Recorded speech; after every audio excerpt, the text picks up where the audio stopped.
After the color guard leaves the field, we'll have the introduction of the starting team for today's participants.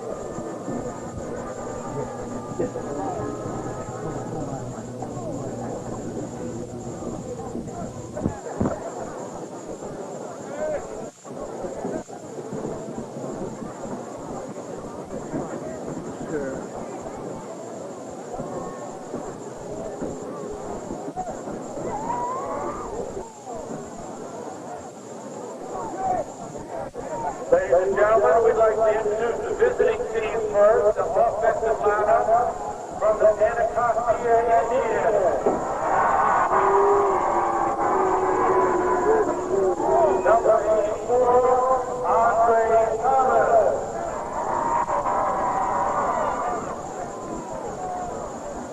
Number 77, Norman Johnson. Number 74, Chris Hurd. Number 72, Eric McDonald. Number 63, Daniel Brooks. Number 53, Robert Hussein. Number 44, Wilbert Langley. Number 11, Ricardo Gibson. Number 7, Michael Anderson. Number 4, Eric Davis. And number 2, Calvin Morgan. And the rest of the Anacostia Indians.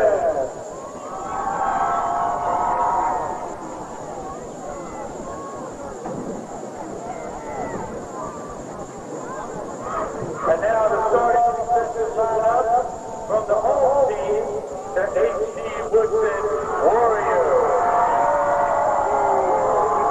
Number 82, Sean Tillman. Number 73, Marcus Briggs. Number 65, Eric Smith. Number 63, Brian Johnson. Number 61, Kevin Lewis. Number 55, Lorenzo Carter. Number 42, Aaron Will. Number 22, Lawrence Dawkins. Number 21, Stephen Harrison. Number 5, Michael Hubbard. And number 2, Wade Mercer. And the rest of the HD Woodson Warriors.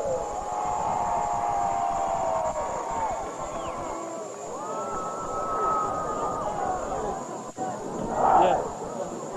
Okay. Okay.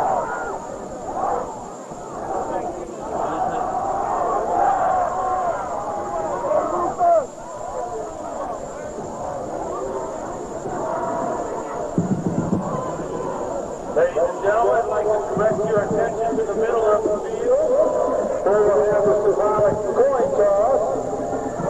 Today's coin will be tossed by Leon S. Miles, a legend in Washington, D.C., former supervisor of NFL. If it's Thanksgiving, it's got to be the 1993 DCIAA Turkey Bowl.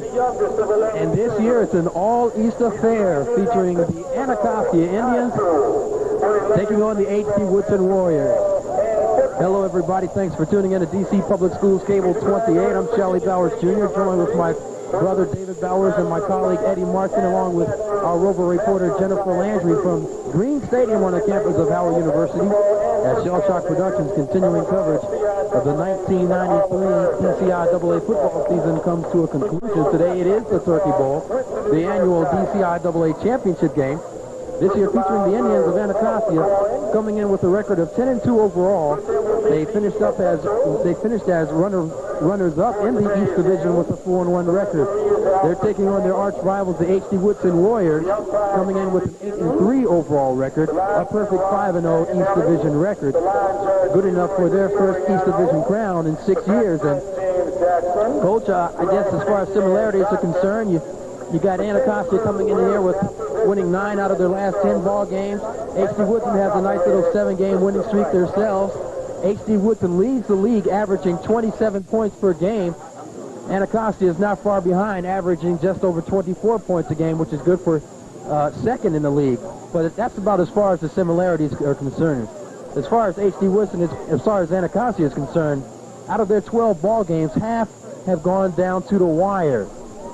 And the one game, and out of those 6 games that went down to the wire, they are 5-1. The one game that they did lose that went down to the wire was, of course, to this H.D. Woodson ball club. As far as the Warriors are concerned, they've just been so dominant in all of their victories this year.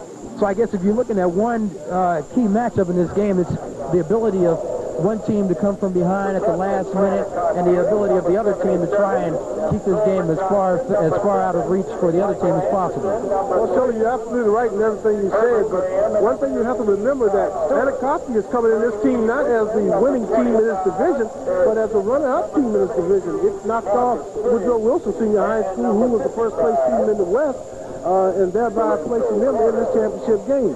So as we see it, the playoff system that was designed to do what they thought it would do actually is doing exactly what it's supposed to. The second place team getting them a second opportunity and comes up and now they're in the playoff. These two teams are very, very close in similarity simply because the two coaches now with Coach Tillison up at Roosevelt, he's retiring after 24 years of coaching. These two coaches are the deans and the second deans of the DCIAA because these are the oldest two coaches in the league. And they have been friends over the years. Their coaching styles are similar, and as we know in the last game they played, it ended in a 24-22 defeat, Woodson defeating Anacostia over at Woodson's place. So you don't want to give Coach Willie Stewart over at Anacostia too many shots at you because he will make some adjustments and make the best of his chances. And on the other hand, you have host Bob Haddon, who is an excellent coach. And I talked to him a little bit this morning, and he told me that I was sort of giving away some of his plays. But, Coach, I'm telling you, it's only because I respect you and what you're doing, and you're doing a great job over there at Woodson since your return and before your return departure. But, you know, this should be a great ball game today because this is a great matchup. But a lot of people are talking to me about the crossover. You don't have the crossover there. You don't have a West and East championship game. You only have an East championship game. Therefore, I should say, some people were saying that the shut-off of the West crowd would not be here. And if all the people from the East don't show up, then we won't have a crowd like we usually have on Thanksgiving Day. Well, Coach, I guess there's two sides of that coin. The first is that you would like to have a team representing each division, one from the East and one from the West. But at the same time, it gives an opportunity for come playoff time, the best squad, the most fired-up squad, and in some instances maybe the most healthy squad to make it to the championship game. So you can't just rest on your laurels of what you did during the year. You know, it depends on come playoff time. You know, you got to bite the bullet. But I think there's something to be said for having a representative from each conference. And Coach, moving on, I wanted to ask you: do you think that? I mean, obviously HD and Anacostia are going to be very familiar with one another. Do you think either of the coaches is going to come out here with a lot of trick plays and a lot of misdirection, or do you think they're just going to go with their strengths? I think these coaches are going to come out here and put some trick things in here simply because they know each other offense pretty good. They have played each other three times this year, twice, I think. And I just think that these coaches are going to have to change some things because they know each other so well. And if they do what they do or did all year long, they're going to have some problems because the other team is going to shut them down. So I'm looking for a little bit of trickery. I'm looking for a tight ball game. I don't think this game is going to one team is going to be blown out one way or the other, simply because of the familiarity with each other. And we're just looking for a great ball game. But I'm curious to see the turnout because this is an all-East football game. See how many people will participate from the West. And that's my only concern, and that was the concern of some of the other people coming in. You know, and as the old system was, it would have been H.D. Woodson and Woodrow Wilson Senior High School. So, like I said, Anacostia got a second chance, and they took advantage of it, and here they are. Your officials for today's ball game, your referee is Alfred Foreman. The umpire is David Hughes. Linesman is Ronald Paganelli. The line judge is Leroy Vicariano. The back judge is James Jackson. And the alternate is Stan Johnson. These are Eastern Board of Officials, by the way. Chains crew is Louis Napper, Vincent Lilly, Purcell Luke, and our clock operator is Mr. Frank Price. H.D. Woodson has won the toss. They'll be defending the end zone to our right, wearing their home black jerseys and white pants. The Indians will be defending the end zone to our left in your picture, wearing their visiting white jerseys. Anacostia coming in as the number 2 seed in the East. This is our Masters. And here's the opening kick fielded at about the 22-yard line. Fumble is picked up. Return across the 30-yard line on the return. And there's a flag on the play. On the return for the Warriors Number 99, Jermaine Holloway. was number 4. That's Donald Chu. I'm sorry, that's number 4 for H.D. Woodson is Kernan Spate. And there is a penalty on the flag. Let's see how our referee's going to sort this out. Face mask against the Indians. And the Warriors will have excellent field position on their first possession of the ball game. Well, that's going to tell something right now because, as we know, it's cold out there today, and that's one way to move this ball down the field is get some penalties. And, you know, these two teams are so close. It's going to come down to something like that, a penalty or a bad play or something. And I don't foresee a blowout, but heck, on this other hand, I've been wrong before. From the 48-yard line, 1st and 10 for H.D. Woodson. The starting quarterback is number 2, Wade Mercer. He's a 5'7", 168-pound junior. Mercer fumbles the ball on this first play from scrimmage. It's a draw play, and Anacostia snuffs it out for a loss of about a deuce. It'll be second down and about a dozen. Coach, it's going to be interesting to see what Anacostia does this week in terms of their quickness. We talked about last week with when they played Wilson that one of Anacostia's major strengths is their team quickness and athletic ability. So we're going to see how that plays out as this game goes on. Well, David, both of these teams are extremely quick, so you know that's what I'm saying. They're so close in similarities.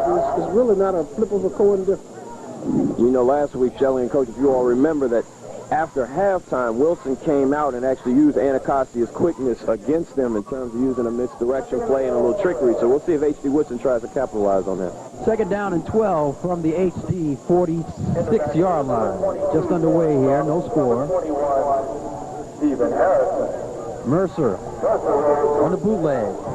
Mercer gets the pass away. Nice hand by the Anacostia defender. Intended receiver for the Warriors was number 5, Michael Hubbard. But a nice defensive play by number 28, Ira Mathis for the Indians. That was an excellent defensive play. In full stride, he kept his left hand off the back of the offensive man and swatted the ball with his right. That was an excellent defensive play. Coach, we heard some people up here in the booth yelling for the quarterback to release that ball a little bit earlier as his receiver was making his way across the field. He might have held on to that ball a tad too long. Third down and 12 from the 46 of H.D. Woodson. Mercer. Again, looking to go up top. Good protection. Gets his pass away. And again, an excellent defensive play by Mathis for the Indians. It'll be a 4th down punting situation coming up for H.D. Woodson.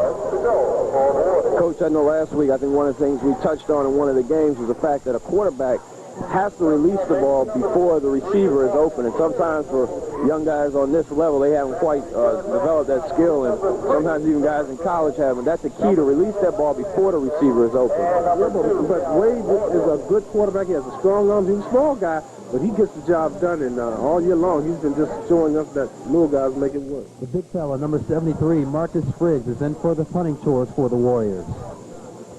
Spriggs gets off a booming kick. Inside the 15, it takes an artificial turf bounce, and the Warriors will down it at about the 6-yard line. An ideal punt by a big guy, Spriggs. Well, Spriggs is their utility man for H.D. Woodson. He plays on the offensive line, defensive line, as well as kicking and punting chores for H.D. Woodson. And that was a good play by, looks like Yernan Spate, or Spite. I'm not sure how you pronounce it. Spate. Okay, Brother Spate was down there, so that's good coverage by the kick team for H.D. I mean, right now, Anacostia is pinned back there, so it's not only a good punt, but good coverage by Spate. According to Howard University Sports Information Director Ed Hill, that was a punt of 55 yards. We'll agree with that. So it'll be 1st and 10 for the Indians from the Anacostia 6-yard line. First possession for Anacostia. Starting quarterback is number 11, Ricardo Gibson. He's a 6'3", 175-pound sophomore. Keep that in mind, he's just a 10th grader. So that means he'll be back for 2 more years as Anacostia, before they can even snap the ball, will call a timeout with 10:01 left here in the first period. Well, Coach and Shelly, I'm looking forward to a big game here. Oh, my fault. Jamel, what's going on? What's going on? We got a new man up here in the booth. We need all the bodies we can because we got some windows open up here and it's a little cold, but I'm looking forward, like you said, Coach, to a big game here. I know the adrenaline's probably been running in these kids. They've had all week to think about the big game, the Turkey Bowl. This is what you worked for all year. So at the beginning of the game, you might see a few jitters, but once those first couple big hits go on, that first pass is caught, folks are going to start to settle down, and you're going to really see a ball game develop here. We have to acknowledge Jamel and his dad and their company, All Star Productions, and they do a lot of things in PG County, and oftentimes he's over with us, and he does a great job in covering the areas too. First down and 10 for the Indians from their own 6. Here's a draw play to number 44, Wilbert Langley. Langley, who was our most valuable player in the Anacostia victory against Woodson in the DCIAA playoffs a week and a half ago, gets about, well, they're going to say actually he lost a yard. Loss of 1, it'll be second down and 11. And Langley, too, like Gibson, is just a sophomore. He's part of the super sophomore trio for Anacostia. The third part of that party for the Indians is their tight end, number 84, Andre Thomas, who also is a sophomore. And so the people at 16th and R Streets in Southeast are looking for some championships here and there within the next couple of years. Second down and 11. Again, they put the ball on the ground to Langley, and Langley gets a short gain. It's going to be third down and long. Coach, looked like Langley attacked that hole there, the offensive line on the right side, opened up, looked like a little hole, and he exploded through it, which is key. You don't want a running back who's going to be back there running from sideline to sideline, but running straight up and down the field. But, yeah, they also have to remember, too, they have to gather themselves. The running back, he looked like he lost his footing there, and couldn't get through there. But all in all, they brings up a third down and 8. See what happens, but Woodson is awful short. A lot of third down, 8 yards to go. Right to that ball.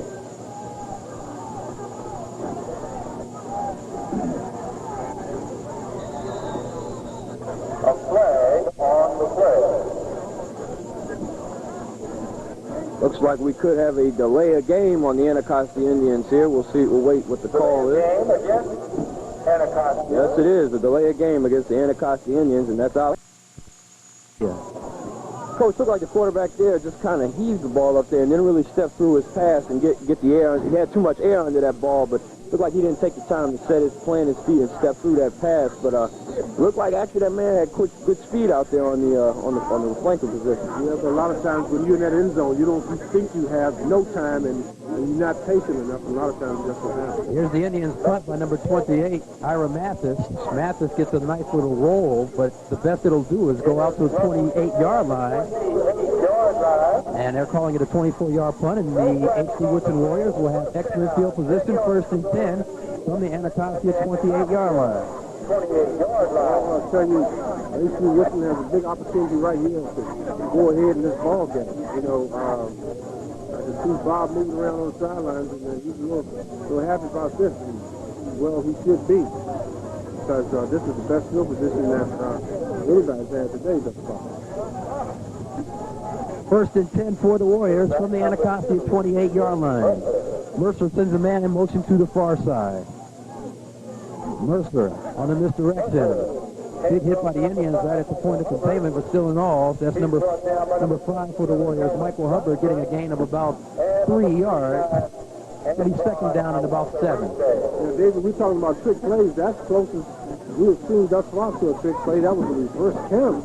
And if you're out of position, he goes into the end zone. It's just that Anacostia is quick enough to recover. Good contact in the hole by Vashiel Cropper, number 60 for Anacostia, to initially slow that HD running back down. Second down and 7 from the Indian 25-yard line. Mercer again setting up on the near hash mark, again sending a man in motion to the far side. Fumble on the exchange, And Anacostia may have gotten this ball. I think Mercer got it back. And I do believe Anacostia did recover it, Coach. We'll see how they umpire. And they are giving it to Anacostia. So the first break of the game goes to the Indians. Let's see who comes up with the ball when they umpire. Stay with the pile there, Rick. Let's see what we can find here. I believe that's number 60 for Anacostia coming up with the recovery.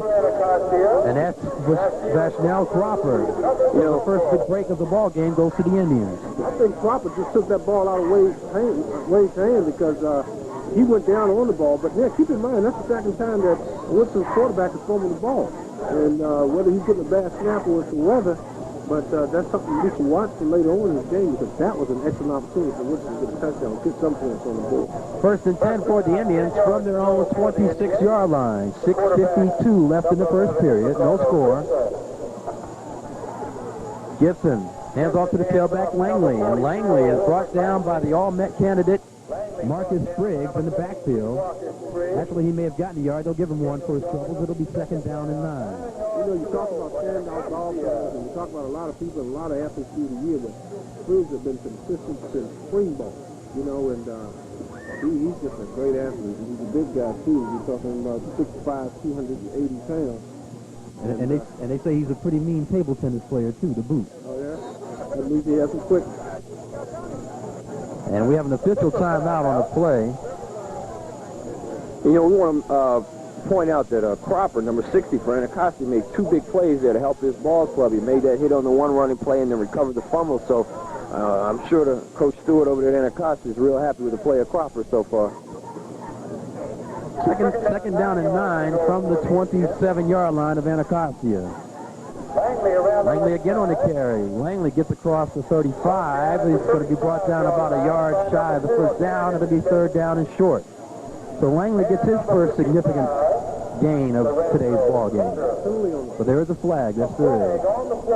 Holding against the Indians. So Anacostia picks up their third infraction here in the first period. Coach, so often during the course of this year, we've seen ball clubs who have basically shot themselves in the foot with the penalties. And, you know, championship game, you would think that you wouldn't have as many penalties, especially considering we're only about 6 minutes into the first period of play. So I'm sure that Coach Stewart's going to be talking to his ball club about having to keep focus mentally. And you can have all the quickness and athletic ability in the world, but if you don't keep your head in the game, you will cost your team. We have to remember, David, that these teams 3 weeks ago played each other, and Woodson won that game 24-22. But don't think for 1 minute that that's not in the back of these kids' mind. And they're playing a little course together, but they're playing tough because they know what can happen and how these two teams play when they get together. Second down and 19 for the Indians. Back at their own 19-yard line. Gibson with the split backfield. Rolling to his left. Gibson is off to the races. Is going to be brought down right at the line of scrimmage. Call it no gain. It'll be third down and about 19. That was an excellent play by Lorenzo Carter. Friggs was going to run. Look at Friggs sort of lumbering behind him, you know, and Lorenzo just went through and made the tackle like a good linebacker, switch. You should make a note that we've always talked about the linebacker play of Woodson. Those group of guys are very tough and very quick, and we talked a lot about number 31. He just took over the game last week, and Jamel, we have Jamel in the booth with us today too. They're going to actually give him a yard or two for his troubles on the last play. It's still going to be third down and long. Gibson under pressure gets his pass away. Flag on the play. The pass is incomplete. Looking for Langley. And let's see how they're going to call this as we zoom into our referee, Alfred Foreman, as he's discussing the scenario with one of his colleagues on the field. And well, Coach, can you comment on the fact of how much weather has to play in the game in reference to conditioning? It seems like the two teams are battling defensively, and I'm used to watching Maryland 4A ball where they move more fluently and fast. They're executing well. So give me your thoughts on how weather's playing into this game. Well, number one, yesterday was 65 degrees, and it was a good golf day, but today the weather's dropped up to 14, 15 degrees.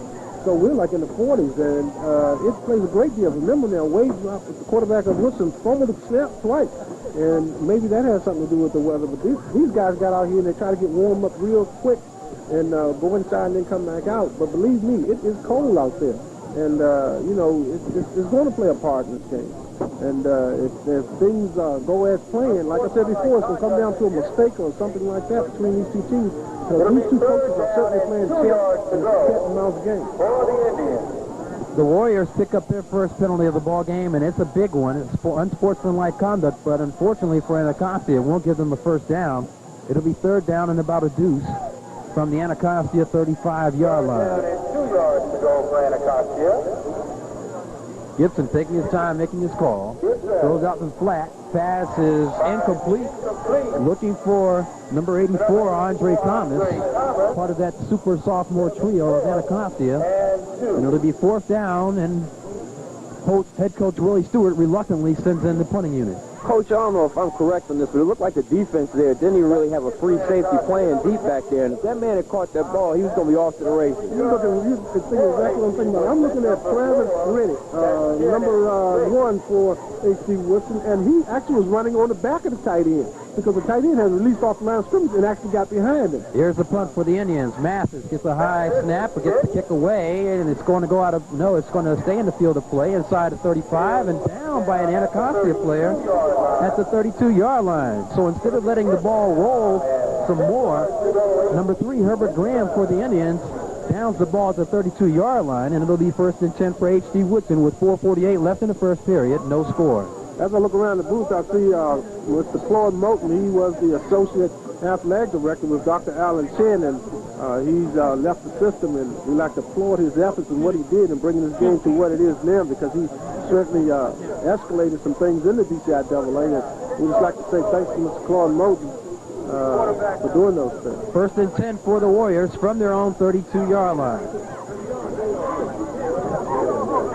Mercer sends a man in motion to the far side. He hands off to the tailback. And that's number 21, Stephen Harrison, on the carry for HD. He's caught by the ankles by the coach's son, number 18, Todd Stewart. That is Todd, not Troy. Make sure I get it correct this go-around. And it's going to be no gain on the play. Second down and 10 coming up for HD. One thing about H.D. Woodson, you have to be honest with that running game, because they had 2 fine running backs back there, Stephen Harrison and Terrence Dawkins. Either one of these guys can carry the mail, and Dawkins is up to be an all-Met candidate, and they get the job done. Second down and 10. Mercer again hands off to his tailback. That's Harrison. Harrison, who picked up 4 touchdowns in the Warriors' DCIAA playoff game against Dunbar a week and a half ago.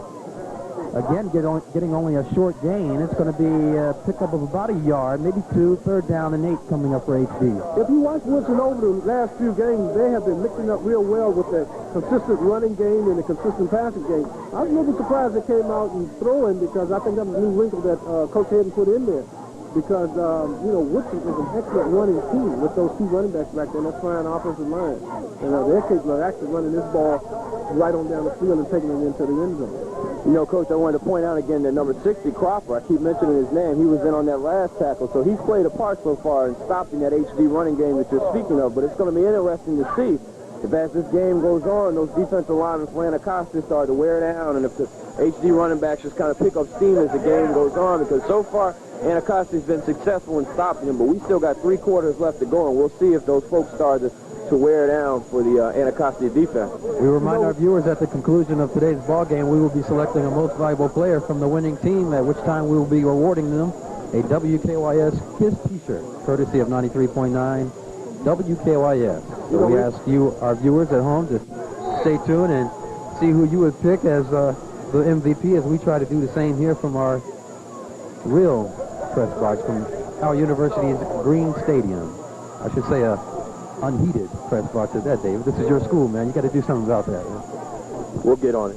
Third down and 8 for the Warriors. They put the ball on the ground, and it's not going to even be anywhere close to a first down. It'll be fourth down punting situation coming up for HD, as Harrison was on the carry on the last play. Coach, it looks like Stewart for Anacostia, the coach's son, looked like he came flying up there like a missile. I'm not sure if it was him, but one of those defensive backs came flying up, and, you know, Stewart's coming in at They've got him listed at 6'2", 187. That's almost like another linebacker back there, and he's playing free safety. So when you got somebody like that coming in there like a heat-seeking missile, you're going to cause some confusion. Well, Woodson playing real well. He's also an all-Met candidate for this football season. The one thing I want to make a note on here, Steve Harrison, he had 3 carries for no yardage until that last carry. I think he picked up 2 yards. So right now, Anacostia is doing a job on Woodson's running game, and I don't think Coach Henry is one that's going to abandon anything, and I don't think he's going to keep going until he gets it cranked up, and he knows what he has to do. He's a veteran in these types of games. 4th down and 5 for the Warriors. Briggs is back in the punt. Briggs gets off another good kick. It'll be fielded at about the 27-yard line. Return across the 40, the 45, and knocked out of bounds near midfield. He was knocked out by my favorite linebacker. That was Lorenzo Carter. And boy, did he send both of them flying. That's what you call throwing your body around. Coach, you're right. You're right. I mean, he came running down there like he's in a pinball machine, and both of them just kind of bounced off one another. But you like you said, this linebacking core for HD is obviously bringing some noise today, and they will be reckoned with him. And Anacostia is going to have to find a way to not only deal with the HD defensive line, but the linebacking core. That was number 49, Antoine Awatefi, on the return for the Indians for 22 yards. 1st and 10 for Anacostia from their own 49-yard line with 2:01 left in the initial period. This is Gibson handing off to his tailback, Langley. Langley goes straight up the middle. Initially had some daylight, but it was closed down immediately by H.D. Woodson, a tribute to the quickness of the Warrior defense. It's going to be a gain of only about a deuce. Call it 2nd down and 8. Coach, when Anacostia lines up in this formation that they did on the previous play, they've got it looks like it's got to be a running play. Do you think that perhaps later on they might kind of try and bait HD in and do a little misdirection and swing somebody off the line, off that formation? After Kelly say, I talked about that when Kelly got called. 2nd down and 8 for Gibson. He puts the ball on the ground to Langley again. Langley shakes off one tackle, tries to do a 360, but was unable to fool anybody for H.D. Woodson, and he's able to only pick up about another 2 yards, maybe 3. Call it 3rd down and 5 coming up for the Indians. Not to sound redundant, David, but you remember that these teams have seen each other play, and they know exactly what each other wants to do. So H.D. Woodson, remember, you don't play football any other way on defense, but you play formations and you play tendencies, and that's what happened. And they know the formations, they know the tendencies. So consequently, what happens is, hey, I've seen that before. So they pretty much know how to play those things. And these 2 coaches have been together for 25, 30 years. So. 3rd down and 5 for Anacostia. And Gibson is sacked. For the Warriors, number 62, Bernard White just stepped up and introduced himself to Gibson. It's a loss of 5, and it's going to be 4th down and 10 coming up for Anacostia. Looked like he rolled Gibson the moment he left the center because he was riding his back 1 yard off the line. He was right on his back. I mean, he really rolled him like he was a bulldog, right to the ground. Yeah, Gibbs didn't get a chance to play on his feet. You think that was a missed block, a missed assignment there, Coach? I don't know what it was, but whatever it was, it worked for him. Mathis is back in the punt for Anacostia. High kick. And they're going to let the ball roll inside of 25, inside of 20, and it finally will die down at about the 18-yard line. On that punt of 31 yards, it'll be 1st and 10, H.D. Woodson from their own 18-yard line. And that's a loss of 15 yards because he didn't catch the catch. And our young ball players have to remember that. You know, he did the right thing when he finally couldn't get it, catch it. He got away from it. But the fact of the matter is he had to get over there, get underneath of it, and get it in. Had he done that, they would have had the ball up close to the 29 yards. So far, it's almost been a game of big plays. We've had some big defensive plays on both sides of the ball. We've had some special teams play. Coach, I know near the beginning of the season, I believe in a game in Roosevelt, you mentioned that special teams play in the kicking game is one of the first things you ought to work on. And we've seen that HD has been able to sprig with those punts, to plant Anacostia deep in their own territory, and now on special teams with a man trying to receive the ball, not being able to get under quick enough to just pin HD back inside their own 20. So it's been a game of big plays, not in the sense of touchdowns, but in terms of big breaks on both sides. I think one thing we can point out. Go ahead, Jamil. I was going to say, I think one thing we can point out is that the defense for Woodson is very hungry. They seem to shut Anacostia down on a pass, even though we did see one pass that was incomplete that almost broke over to a touchdown. So, again, we're looking at a stalemate in this chess game. If you remember now, we look at the total offense for this game, and I'll get to that momentarily finish this play. We completed one quarter, no score here from Green Stadium on the Howard campus, the 1993 Turkey Bowl. First and 10 for H.D. Woodson from their own 18-yard line as we start the second period, and Mercer doesn't like something, and he's going to call the TO. That was a big-time play. The reason why I said that, because Mercer did not have any audibles, and Stewart came right into that hole and was going to blitz through that hole, and he was going to possibly get Mercer, and Mercer did the right thing down in that territory, was to call timeout. One thing you have to note right here, the first quarter of total offense, we're talking about Anacostia, have a total of 6 yards rushing and no yards. I'm sorry, H.D. Woodson with 6 yards and no yards passing, and Anacostia have 12 yards passing and no yards rushing. So that means that, passing. So that means that their passing game's not working, but on the ground, that seems not to be working either. I think these two teams so far is playing not to lose rather than try to win. So until they change the strategy here, we won't see any fireworks. After the TO, H.D. Woodson will have it. Again, it's first and 10 from their own 18-yard line. This will be the first play for the second period.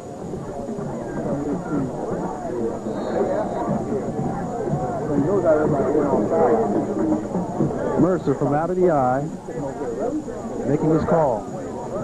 And again, he loses the ball in the exchange. Harrison picks it up, and he's only able to get about a 2-yard gain. And it'll be second down and 8 coming up for for H.D. Woodson. So that's about the third or fourth fumble from the exchange for H.D. Woodson. And that's not characteristic of a Bob Hedden team, Coach. It's not, but Wade Mercer from the ball, that is his third fumble, by the way. But something is happening down there. It's either the snap exchange or it's the weather. He's not used to this cold weather. But something is definitely wrong because that usually just does not happen. Second down and about 8 coming up for H.D. Mercer hands off to his tailback, Harrison again. Harrison's going to be caught behind the line of scrimmage for a loss. It'll be third down and long. Now, these two teams are coming so hard until when you see a reverse or you see something good play action, it's going to be very effective because these teams are coming. And they have H.D. Woodson down in this hole. They know if they can get him down here, possibly block the punt, or he gets off a bad punt, then they're in good position.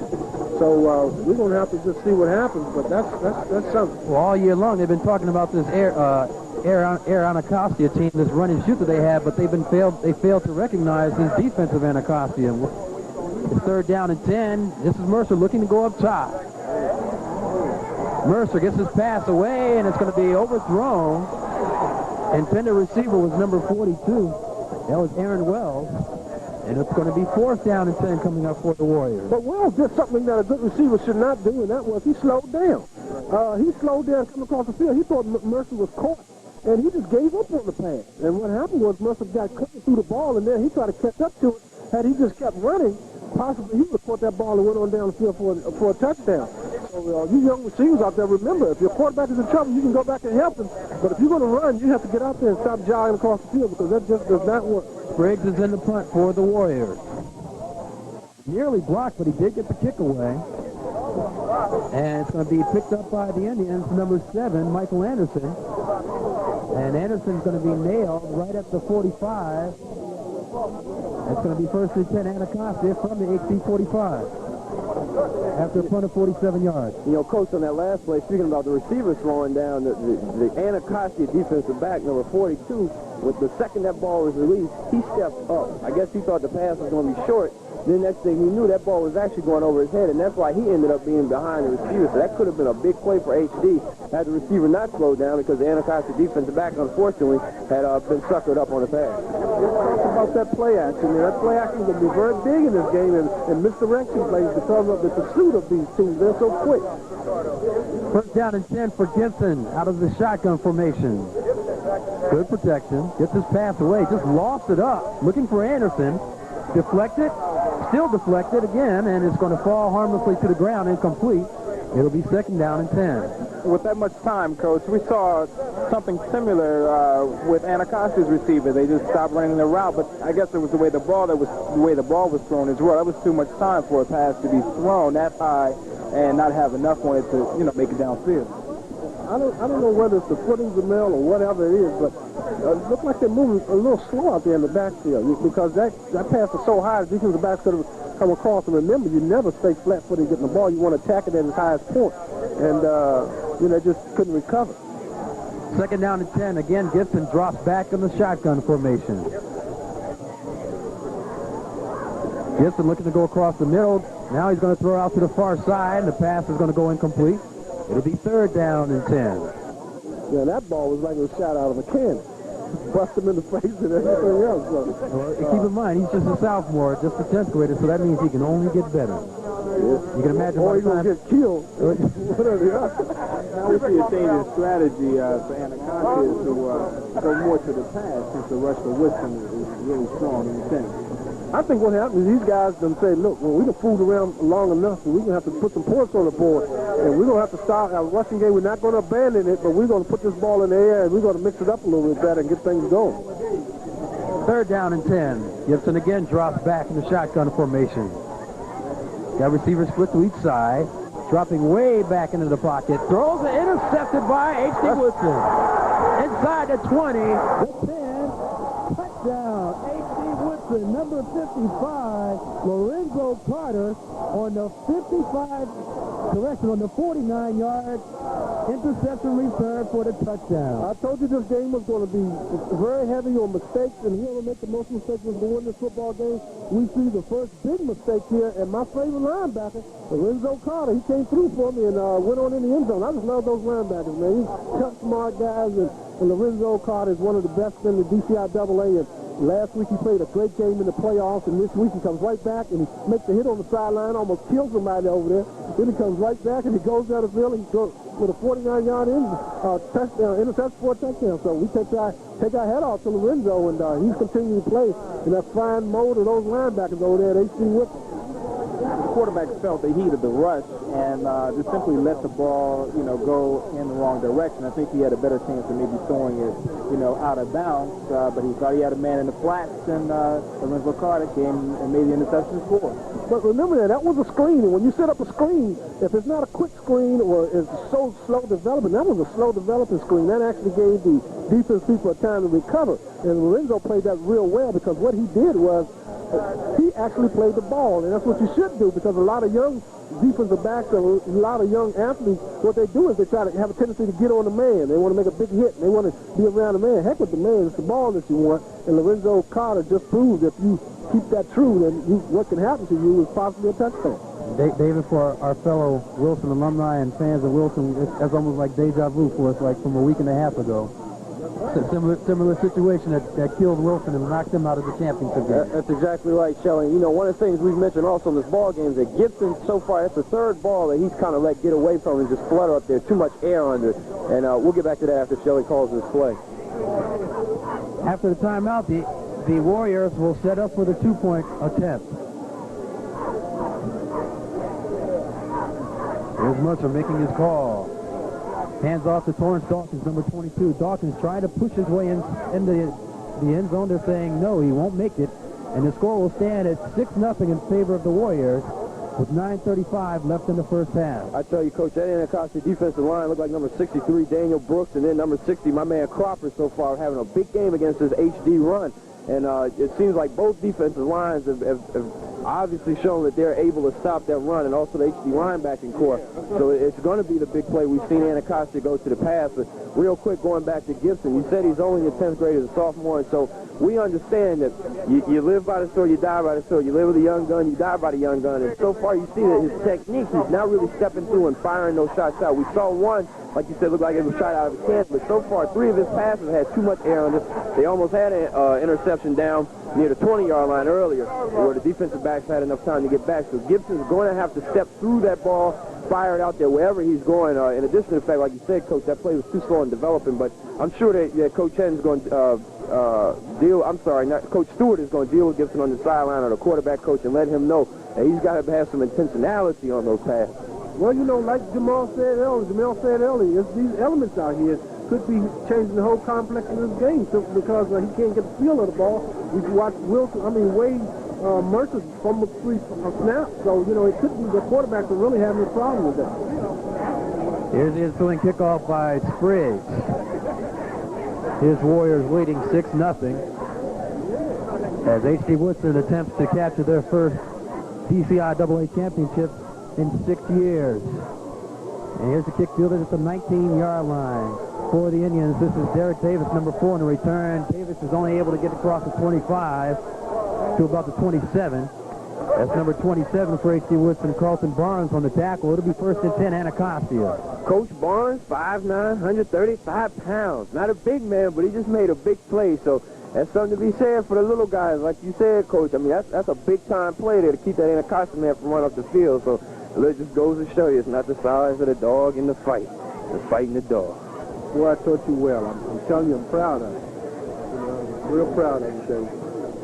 That's very profound. I'm real proud of you. That's from one of the best. That's funny. David's boss, Sonia, keeps telling me I haven't beaten him up enough times when he was younger. 1st and 10 for the Indians from their own 28-yard line. Gibson from out of the shotgun. Throws out to the flat to the far side. It is complete. That's Davis on the reception for Anacostia as the Indians pick up a 1st down across the 40-yard line. Close to the 45. It'll be 1st and 10 Anacostia from their own 44. Do you get the feeling that pass was not thrown to that receiver?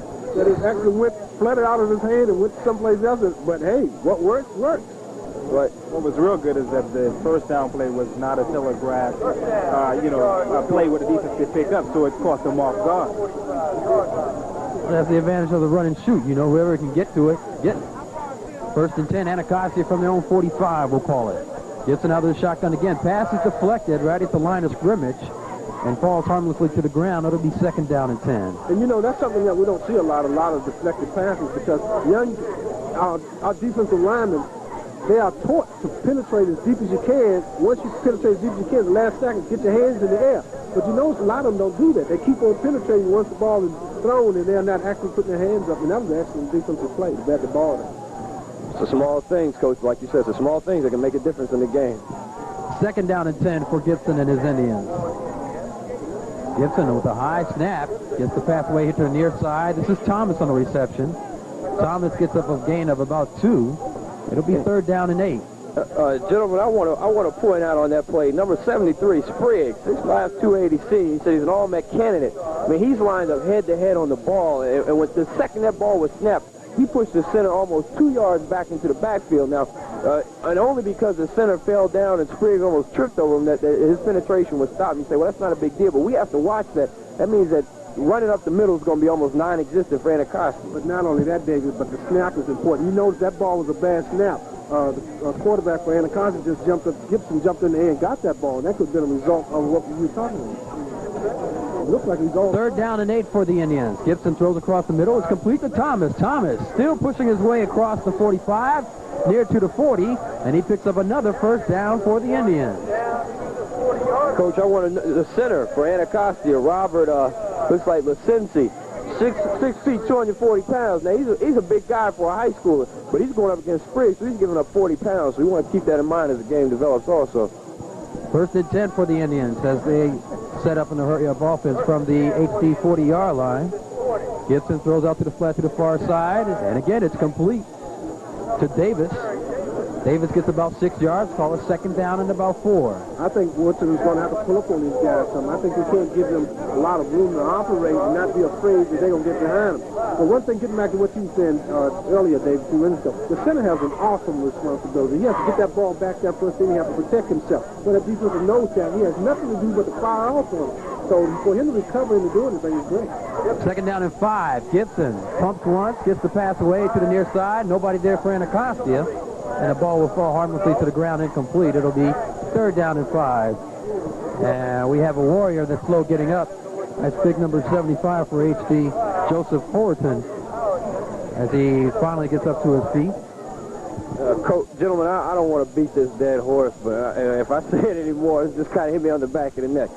Gibson is going to have to stop lofting that ball up there like that. If he doesn't put more direction on that, more zip on that ball, he's bound to have a couple more interceptions because these Anacostia, these HD players are quick and they're going to get to that ball. I think what's important is that he's going to have to He's going to have to get back. He's going to have to get set.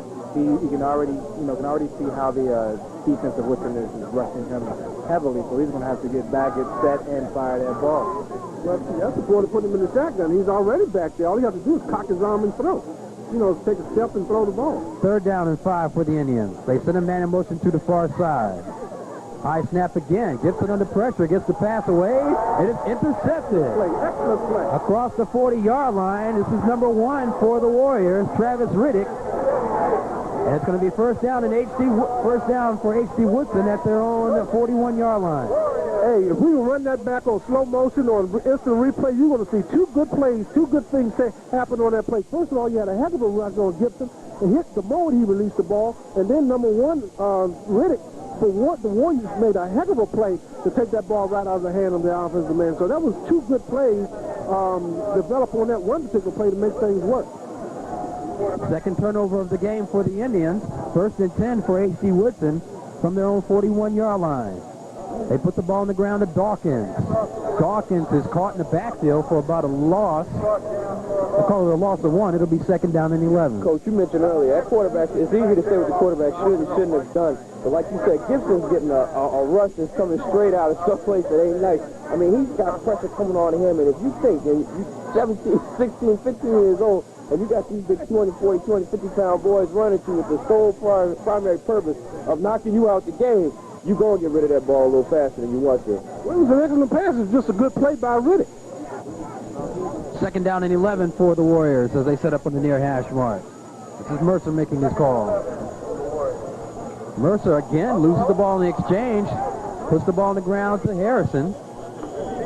And Harrison scoots his way out here to the near side for a pickup of about 7. And it's going to be 3rd down and about 3. Call it a gain of 8 on the play. Okay, I'm sorry, Shelly. Anacostia is really blessed in this game to score defensively and then not to get hurt on these mistakes. Well, it wouldn't be a mistake, but I guess it's the weather again causing these fumbles. So they're truly blessed to be holding on the ball now. But I'll tell you something else. Mercer is pulling out of that center too soon. It looked like he came out of that too soon that time. And as oddly as it seemed, that's the most rushing yards they got on a broken play. So, maybe they put that in their repertoire. Coach, one thing to point out also, looks like Stewart's been blitzing a lot. I don't know if that's my imagination, but Anacostia is bringing that blitz constantly. It's like they almost don't respect that passing game of H.D. Woodson, and they're going to force them to run, and they're trying to cause some confusion back there. And until H.D. can establish some sort of passing game, whether it be through the regular pass routes or through some sort of misdirection or trick play, Anacostia's going to keep coming, and it's going to be hard for him to establish anything on the ground. Well, David, I'll tell you something. What happened is Stewart is coming up the middle. He's putting pressure on Wade Mercer because he's so short. What Woodson has to do then is go to their strength, get Wade Mercer out of the pocket and have him roll out. And if Stewart's going to come up the middle, he's going to be caught up in the middle, and that means only be 3 defensive backs caught in the secondary. Gain of 7 on the last play. Call it 3rd down and 4 coming up for H.D. Anacostia showing blitz, and they get Harrison in the backfield for another loss. Leading the surge for the Indians is the coach's son again, Todd Stewart. And see, that's exactly what I'm talking about. When he shows blitz up there like that, he's going to get a quick pitch. He has to get a quick pitch or something that's going to get on the outside to get him outside of that rush because they're trying to run against the force. And the force is coming up the middle. They try to run up the middle. That doesn't make too much sense. So what they have to do is get them guys out on the wings. And when Stewart gets caught in there, he's going to have to get those guys outside so they can run. And 4th down and 7 for the Warriors. Spriggs is in the punt again. Spriggs, who normally doesn't get this much workout as a kicker in the games, because quite frankly, H.D. Woodson doesn't do that much punting, but he's getting a nice kicking workout today. And Anacostia is going to field it at the 30-yard line where the Indians will take over 1st and 10 at that point. Jamel, Coach made a heck of a point there that H.D. is going to have to do something to run where the strength is not coming from Anacostia. But I tell you, gentlemen, that's Stewart, man. He's coming up in there causing confusion. That last play, he got caught in the middle, saw a lineman stand up, knocked him down, fell into somebody else. Stewart's causing a whole lot of confusion out there for the H.D. Woodson offense. Well, he's not only the coach's son, but he's a senior, so that means he's doubly has to take the leadership role into his hands. Todd wants to go out of here in style, I'm sure. Victory. Oh, yes. And Gibson is calling another timeout with 4:33 left in the first half. We remind our viewers that next week we will have the 1993 DCIAA Football Game of the Week retrospective show. A look back at highlights of the 1993 season. And that's going to be next Tuesday night, December the 7th at 7 o'clock p.m. Repeated at Saturday, December the 11th at 12 noon right here on DCPS Cable 28. And immediately following that, we'll have the DCIAA Soccer Championship game featuring Bell and Wilson. That'll be Tuesday, December the 7th at 8 o'clock p.m. and Saturday, December the 11th at 1 o'clock p.m. So 2 broadcasts next week back-to-back, the retrospective show of our DCIAA football season, and then the DCIAA Soccer Championship game. That's next week, next Tuesday night at 7, and the following Saturday at 12 noon, right here on DCPS Cable 28. Shelly, after you call this next play on first down, I'd like for the coach to analyze the leadership ability in both quarterbacks. Like I said, in 4A ball out in Maryland, I'm used to seeing the quarterbacks taking more leadership. We've seen a couple of times where Stewart, number 18 for Anacostia, is coming strong on the blitz. Could have been an audible, called by Mercer. First and 10 for the Indians. This is Langley. Langley scoots outside for a gain of about 5, maybe 6. We'll call it second down and about 4. Answer your question, Janelle. What happens is both of these guys are young guys. One's a sophomore, one's a junior. The other thing is they don't have audible capabilities in terms of changing the play, because you saw right here when Stewart jumped in that line and was going to blitz, and Mercer called timeout. So evidently he doesn't, they don't have that responsibility to change the play at the line of scrimmage. And that was a good decision on Mercer's part, because Stewart definitely was going to trap him down as he was coming to the line. Second down at about 3 for the Indians. And this little miscommunication in the background as they ended up giving the ball to Langley. And Langley is going to be brought down for a loss of about a couple. It'll be third down and about 5, we'll say. If you notice, Willie Stewart is talking to his quarterback right now. You know what Willie Stewart says to his quarterback? Don't pitch that ball like that. There was too much confusion back there. He still flipped the ball out there. And he's down on the 30-yard line. If something goes wrong, Woodson had the ball in the end zone. So he has to remember he should have just kept the ball and tried to get as much as he could that time and not jeopardize actual fumbling. Shelly, you had mentioned on the last play that Stewart, the coach's son, wants to go on a victory, and we'll talk about something right after this play, right after you call this play. We'll call it third down and 4 for the Indians. They hand it off to Langley again. Langley eludes one tackler, but is brought down. Well, he plunges forward for the first down yardage that was necessary. Big play, extra effort by Langley. Gives the Indians the first and 10 from their own 42-yard line. Gentlemen, Todd Stewart is getting me excited up here now. The play before that, Coach, you mentioned that Gibson had made kind of an errant pitch. The play before this, Stewart got up in his grill. Shelly, you had talked about he's a senior, wants to go out with a victory. He was up in the young quarterback's face, telling him and emphatically getting in his grill, saying, look, you got to do things this way. Then, that previous play, he makes a big-time block to spring his running back. You see, he's playing in the fullback position, even though normally he's a free safety. Running down the field, looking for somebody to block. I'm telling you, you can tell that Todd Stewart is a player possessed. First and 10 from their own 42-yard line. This is Gibson directing traffic on the line, and then is going to call the TO with 2:33 left in the first half. I mean, look at Stewart. I mean, he's been over like he can't believe this. He's ejected. I mean, I can't hardly contain the excitement here. You can tell the fire that's in young Todd Stewart here. You said so. He's a senior. He obviously wants to go out with a victory, and it's that kind of attitude that can permeate an entire ball club and can carry some folk when normally they would get down. It's cold out here, and Stewart's playing like it's a sunny 60-degree day. And if you think that's something, you should watch his father on the sideline. His father is going crazy.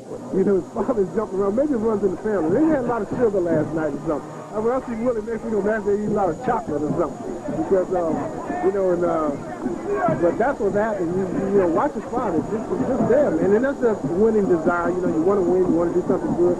And he's, like I say, he's a defensive back. And now he's on offense. He's playing. His father have a lot of trust and belief in him doing the things and getting things done. And rightfully so, because he is a good athlete. Like we mentioned earlier, he is an all-Met candidate. So, we're just going to see what happens here. And maybe this going to take the fire out of something by calling the time out here. And that's what he was so dejected about, because he was just getting his feeling. And you can have a good athlete, but it's those that with that intangible quality of not just a desire to win, but who hate to lose. And that's what it looks like Stewart has. After the timeout, first and 10, Anacostia from their own 42. Gibson from out of the pocket, gets his pass away, going for the bomb. He's got a man downfield, and a nice defensive play by the Warriors. Play broken up by number 1, Travis Riddick. Travis Riddick made an excellent play on him, because if Travis Riddick is not there, it's a touchdown. That's Sorry, Shell, go ahead. Oh, yeah, that was at 6 points. You're exactly right, Coach. If Riddick doesn't get back, and that one time we've seen Gibson, as Jamel had alluded to earlier, he planted his feet. The offensive line did a good job, and he had that ball out there, and it didn't have too much air on it. I mean, that was a big-time throw by a young quarterback, but it was just a good play by the defensive back for HD. That's Riddick's second big play of this ball game. And keep in mind, he had 2 INTs against Anacostia in the East Division Championship game. So he pretty much can understand where Anacostia is coming from. He's used to this ball club. 2nd down and 10 from the 42 of Anacostia. They send a man in motion to the far side. Gibson again, looking to go up top. Now he's rolling to the left. Gets his pass away. Nobody in sight for Anacostia. And it's going to be 3rd down and 10. Thus far, we can talk about the stats a little bit. Anacostia have 9 carries for 23 yards, and they're 4 for 13 with 2 interceptions and 37 yards with a total offense of 70 yards. On the other hand, you have HD Woodson, and they are -1, 10 carries, and they're 0 for 3 in passing, and their total yardage is -1. So we see that Woodson have to get on the ball right here, but that doesn't matter because Woodson is leading this game 6-0, and that was on an interception and a 49-yard run back by Lorenzo Carter. And the stats may look good, but it's scores on the scoreboard that makes you win these games. And right now, Woodson is in the driver's seat. Well, they say defense wins games for you, and, you know, Bob Hedden likes to run the ball until you can stop him. So far, Anacostia has been stopping the run. So H.D. Woodson is saying, well, hey, we'll score using our defense. High snap to Gibson. Gibson gets the pass away, and it's going to be incomplete. 4th down, punting situation coming up for Anacostia. That's a dangerous pass by Gibson. There are those big HD defensive linemen as tall as they are. That could have easily been picked off. You know, I've seen both teams having problems with their centers, you know, either having some fumbles on the exchange or some high snaps, and I wonder if they're having a problem with the cadence down there or if it's just where's the unity? It's just that cold that the centers are having a problem handling the ball themselves. I'll tell you why Anacostia center is having a problem because Spriggs is over his head beating him after death. He can get that ball back there. And that is a 6'5", 80-pound prop. This is number 4 for the Warriors. Kernan Spade on the return for HD. There is a penalty on the play. You're not going to have Spriggs over your head beating you every play. That ball will be going everywhere, too. Because, you know, that's a large person. It's very difficult. I said the center has a very difficult job. You know, his first responsibility is to make sure the ball gets back there. Then he has to protect himself. And you have an all-met guy like Spriggs, 6'5", 280 pounds, beating you every play. So it's going to make a big difference. He's large and in charge, that's for sure. Personal foul is called against Anacostia. Will H.D. Woodson take it and have and try to set up a return, or will they just take it from? Looks like they will have Anacostia kick it again. So H.D. Woodson is going to try to set up for a better. No, they will. They're going to mark it at the end of the play. So H.D. Woodson will have a 1st and 10 from their own 42-yard line with 2:06 left here in the first half. Now, see, I'm looking for Woodson to keep this ball at least to the half, and what they're going to do is try to get down in there and possibly take a field goal. So we look for more rushing to increase the yardage or a mixture of the pass and the run. I think what Woodson going to do, Woodson going to just try to get outside of Anacostia rush and maybe run some sweeps in there or off-tackle plays and possibly some rollouts and sprints and get the ball down the field. Some play action time. 1st and 10 for the Warriors from their own 42-yard line.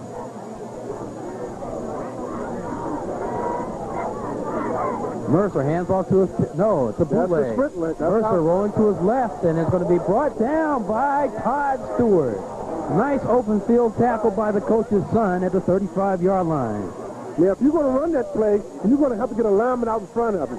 Had a lineman been out in front of him to pick up Stu, that would have never happened. That was just an excellent play by Todd Stewart coming across from the safe position. But if you're going to run that naked reverse like that, you're going to have to get that ball out right now. You got to throw it right now. Pull some tackle. No, but if you're going to run a naked reverse, you're going to have to get somebody in the flat right now that he can dump that ball to and not look so much to throw that ball deep downfield. Coach, it looks like so far our MVPs of this game are the defensive players. Stewart for Anacostia and 55 for HD, Carter. 2nd down, and we'll say 17 for the Warriors. They hand off to Dawkins. Dawkins trying to turn the far corner, pushes his way across the 40-yard line. They're going to say he stepped out at the 40. Nice gain of about 10. I'm sorry, gain of about... even about 5, I should say. It'll be 2nd down at about 12 coming up. Well, like I said earlier, it's a chilly afternoon. I see cups rolling across the field, going into the end zone. Maybe we're going to throw the ball in the cup, huh? Get a touchdown. It's been a tight ball game. We expected it. Third down and a dozen for Mercer and his Warriors. Mercer looking to go up top. Mercer under pressure, gets the pass away, and is caught, but it's going to be a loss on the play. And they're going to say that's a fumble recovery. And it's still going to be a loss, though. Fourth down coming up for H.D. Woodson. Now, Woodson has the right concept. Get Wade Mercer outside, let him roll out, but they're going to have to get some short routes for him. As soon as he gets outside, he's going to have to get his body around behind him. He's going to have to throw the football. He can't expect to get outside and throw a deep ball down there. It's just not going to work. First thing, have to put a lineman out front of him so he can protect it. So, we'll see what happens in the second half. Running situation again for the Warriors. This is Briggs. Takes an artificial roll, picked up by number 2, Calvin Morgan for the Indians. And Morgan returns it about a yard or 2. And it's going to be first and 10 Anacostia from their own 37-yard line with 11 ticks left in the first half. I'm really looking forward to D'Angelo Childs to get a block in this game because twice, number 45, D'Angelo Childs has come so close to blocking that football. And before this game over, they keep slowing down like they are. He's going to get one before this game is over. I don't think they're going to get this ball off before the end. And they won't. And that's the end of the first half with the score. H.D. Woodson 6, Anacostia 0. So the Indians, who have been to the Turkey Bowl 5 out of the last 6 years, find themselves with a goose egg on the scoreboard. H.D. Woodson trying to get their first city title in the last 6 years. Find themselves hanging on to that slim 6-0 lead. And your impressions of the first half so far, we'll start with you, David, first. Well, Shelley, as a former defensive player, I tell you, I'm almost giddy up here, as cold as it is. The only thing keeping me warm with the defensive play on both sides of the ball. We've seen some good defensive line play by the Anacostia Indians. You know, I've talked about my man Cropper for Anacostia, number 60. We've also seen Stewart. I mean, he's getting me excited up here. The way Stewart's playing on both sides of the ball, but also, especially defensively. And H.D. Woodson, number 55 for them, Carter, your man, Coach, has had a heck of a ball game. And essentially what we've had so far is a defensive battle. Neither offense has established any flow or continuity. Coach? Well, I'm not unhappy and I'm not surprised, simply because this is what we talked about in the the pregame show, and it was simply that these two teams come in here, they know each other, they're going to play a tight game, they're going to be very cautious of what's going on, and that's taking place. And the only big play in this game really that meant anything was Lorenzo Carter 49-yard interception for a touchdown. So they're very, very, on track to what we've looked at all year, and they're playing that cat and mouse game. But I will say this, I do not look for this to happen in the second half. I look for these games, two teams to come out and do some things and put some trickery in there and open this thing up a little bit. Because remember, they're playing not to lose this game right now. I think the second half you will see them playing trying to win. Jamil, you've been covering playoff action in Prince George's County for the Oxon Hill Clippers. How has the playoff action that you've seen Oxon Hill been involved in differ from the playoff action that you witnessed here today?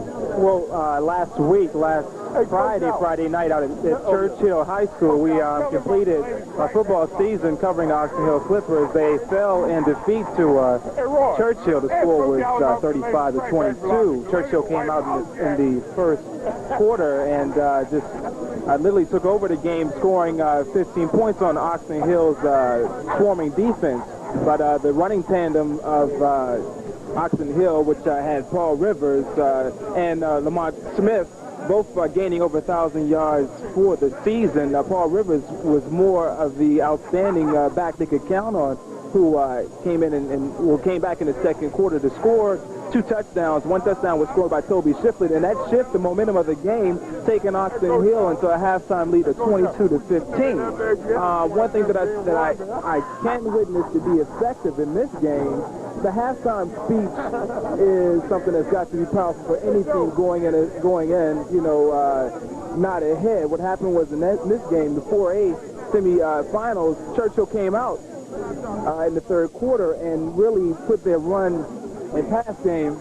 It really became effective, and it became so much effective that the mental mistakes that Oxon Hill made gave Churchill opportunities to capitalize. They had one running back, I can't remember his name, but he was number 21, is short, like 5'8". This young man gained at least 82 yards in the game and scored 3 times.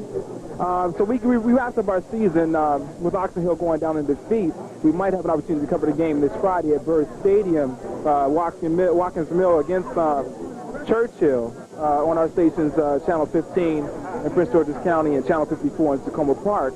Let me complete with giving my analysis of this game, and I'm always getting an open eye and open view to DCIAA teams.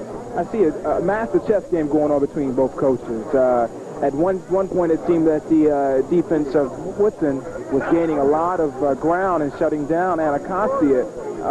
We had to witness that the quarterback had to at least play like a quarterback, come up and rise to the occasion of completing a lot of his passes. And Woodson defense, the secondary was just on time. They didn't play their men too far away. They knew they began to read the quarterback and tried to anticipate where he was throwing the ball. I also saw later on in the second quarter how the defense for Anacostia stepped up and shut down the Woodson offensive line, both on the run and the pass. I think it would be wise to see Anacostia maybe come out with a lot of play action pass, because sometimes from my analysis, again, I can see that Woodson can be effective on the pass. They could catch Anacostia sleeping. While we have the opportunity, let's acknowledge the personnel for both teams. First of all, for the Anacostia Indians, head coach is Willie Stewart. His assistant coaches are Frank Briscoe, Joe Clark, Marvin Tucker, Jim Summey, John Brown, and Reggie Clark, along with Gregory Shaw. The athletic director is Thomas Sumlin, and the principal is Z. Dorch Willis. For the H.D. Woodson Warriors, their head coach is Robert Hedden. His assistant coaches are Toby Madison. Defensive coordinator is Steve Whitfield. His other assistant coaches are Darren Cook. I should say defensive coordinator is Toby Madison. His other assistant coaches are Steve Whitfield, Darren Cook, Lester Stewart, Mo Warren, Eugene Wilson, Steve Cisneros, and John Spade is your statistician. The athletic director is Coach Hedden, and the principal is Miss Lucille E. Christian. And don't forget, we remind our viewers that next week's broadcast will be the 1993 DCIAA Football Game of the Week retrospective show, a review of our broadcasts from this past year. You can see that right here on DCPS Cable 28 next Tuesday night, December the 7th at 7 o'clock p.m. Repeated the following Saturday, December the 11th at 12 o'clock noon.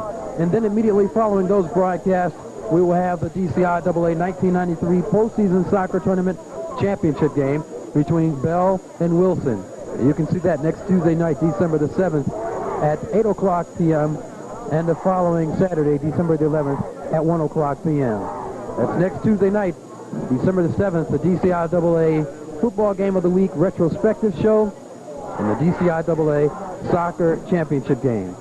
Right now, we are at halftime. H.D. Woodson leads Anacostia by a score of 6-0 here at the 1993 Turkey Bowl. Let's go down on the field and check in with our Rover reporter, Jennifer Landry. Jennifer has got a nice little interview set up for us. Jen? We're standing here with the family of Lorenzo Carter, number 55 from H.D. Woodson. You all would please introduce yourself. Hi, I'm Trina Carter, Lorenzo's sister.